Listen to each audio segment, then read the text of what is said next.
Hello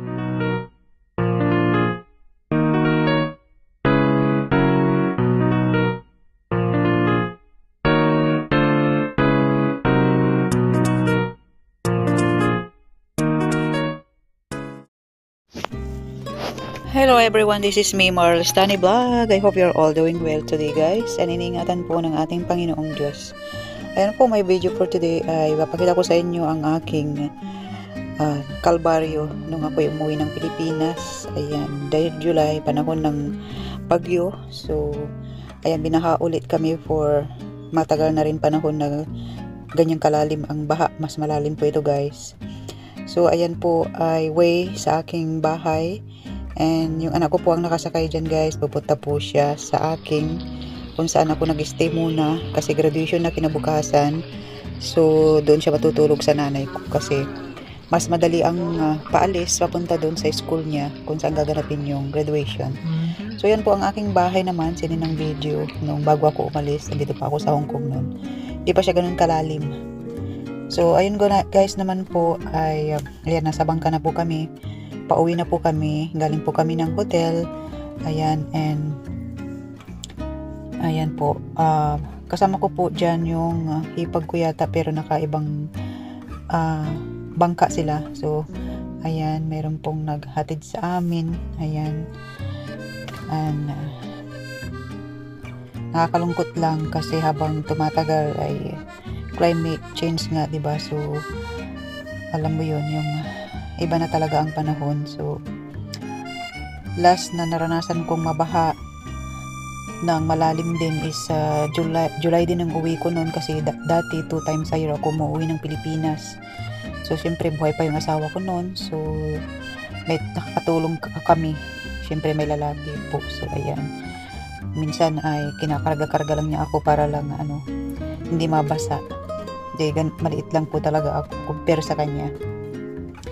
Ayan, dahil kami na lang, babae na lang kami. So ayan, babae na lang kami ng magbabangka. So ayan, nagmistula pong dagat ang aming baryo. So ayan, hindi naman siyang lakarin guys, kaso syempre mabababad at medyo marumi na yung tubig kasi ilang araw na rin. So nandyan na lahat. At saka alam nyo na, hindi mag-flush yung toilet ng mga syempre madalang lang yung may second floor na may toilet sa taas. So ayun, sa akin po kasi yung bahay ko po na pinagawa ay planado po talaga yun kasi kung measure namin ng asawa ko kung hanggang saan yung baha. So yung bahay po namin ay before ka makapasok sa living room ay meron pa akit ka pa ng 6 steps. Meron ka pang 6 na baitang naakitan before living room. And then meron pa akong second floor. So ngayon lang po talaga, July 2025 na pinasukan yung first floor. So 1 inch lang naman pero syempre nakakagulat kasi hindi mo aasahan. So ayan naman guys, ay palis naman kami ng aking anak. Medyo bumaba na yung tubig and balak namin lakarin na lang kasi pupunta po ako ng nanay ko.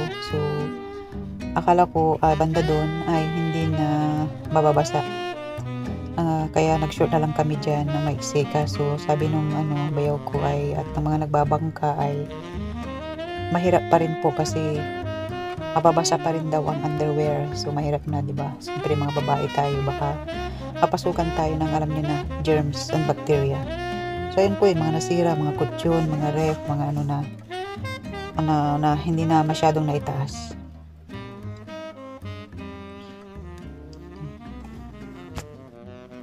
So yun na nga guys, ganun talaga. Pero hindi ko pa rin po ipagpapalit ang probinsya sa buhay sa syudad.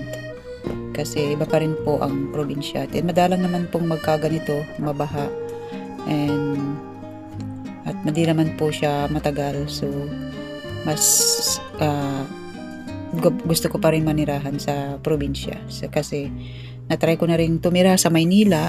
So yung natumira ako doon ng 1 buwan sa Quezon City nung ako ay na-quarantine ng 1 month kasi nung pabalik ako ng Hong Kong nung namatay yung asawa ko. So masyado pang mahigpit noon, and kailangan ko pang mag-quarantine before going to Hong Kong. Then pagdating sa Hong Kong, isang buwan ulit doon sa quarantine. So grabe yung kalbaryo ko talaga. Then noon, nung 2021. So at natry kong tumira nga sa Maynila, and alam nyo na, ang bahay doon konkreto nga, pero dikit-dikitan. Parang hindi ako makahinga sa loob ng room kasi paglabas mo, bahay agad. So wala talagang fresh air. So sabi ko, hindi ko talaga ipagpapalit ang buhay sa probinsya. So ayan guys, nagmistula talagang dagat ang kapaligiran. Maganda po dito guys, maliwalas, maganda ang hangin, and masaya pagka New Year and mga Pasko kasi sarap na ng bahay, pwede kang mag-tent, pwede kang magtayo dyan ng mga party dyan lang sa harap ng bahay, di ba? And hindi naman laging ganito, hindi naman laging may bagyo, di ba? May panahon din na mas marami ang araw kaysa sa bagyo, di po ba? So ganun lang din, parang sa buhay lang. Yung problema ay padaan-daan lang, mas marami pa rin, mas masasayang mga araw, di ba? So, ayun, ipag-pray na lang natin na ang mga problemang pagdadaanan natin ay malalampasan natin with God's grace, di ba? So, sa mga problemang dumaan din sa buhay ko, hindi lang talaga bagyo, kundi super bagyo. So, inunti-unti niya ako, hinanda niya ako sa napakaliit na problema, and palaki, hanggang sa palaki ng palaki. Then nung dumating yung yung pinakamalaking dagok sa buhay ko, nang biglaang nawala yung asawa ko. Yun yung pinakamatinding bagyo na pinagdaanan ko, at lalong-lalo na ang aking mga anak. Kasi kung masakit sa akin, ay mas masakit sa kanila na mawalan ng ama na siyang nakagantabay sa kanila. So mayroon pa bang bagyo na hindi namin kayang malampasan, di ba? Basta alam namin na naniniwala kami kay God, at kay God lang kami kumakapit. Ay alam namin sama-sama naming malalampasan ang mga bagyo at mga darating pang mga problema. Although sana ay wala nang mas matindi. Sana ay maliit na lang na problema, kasi wala namang tao na nabubuhay na walang problema, di ba? So basta nandyan si God, kaya natin yan guys. And laban, Japan, kailangan mag-pray, and prayer lang talaga, and sandata natin sa buhay. At yun lang talaga ang aking sandata sa buhay, ang prayer. Kasi prayer talaga is napaka-powerful guys. So ayun na nga guys, nandito na tayo sa taas. So sasakay naman tayo sa tricycle papunta sa aking nanay. So yan guys, ay ang lugar na yan guys, dati yan ay mas mababa, ngunit dahil sa tinaasan na yung mga kalsada, yan na yung pwedeng mas magandang daanan kahit sa doon sa kabila. So kung titignan nyo guys, parang dagat yung kabila. And kung titignan nyo din yung tindahan dyan guys, ay pasadya po talaga na may taas, kasi talagang malalim. So kung ikaw ay bibili, akit ka talaga sa taas. So ayun guys, kumuha kami ng monoblocks para maupuan, kasi ang sasakyan namin papunta sa aking nanay ay parang kulungan siya ng baboy, pero hindi naman siya kulungan ng baboy, kasi ang bayaw ko ay nagtatrabaho sa Shopee. So nagde-deliver siya, and diyan niya nilalagay yung mga stocks niya. So ayan, mag-aarti pa ba tayo sa mga pinagdaanan natin sa buhay? Hindi na pwedeng mag-inarte pa tayo, di ba?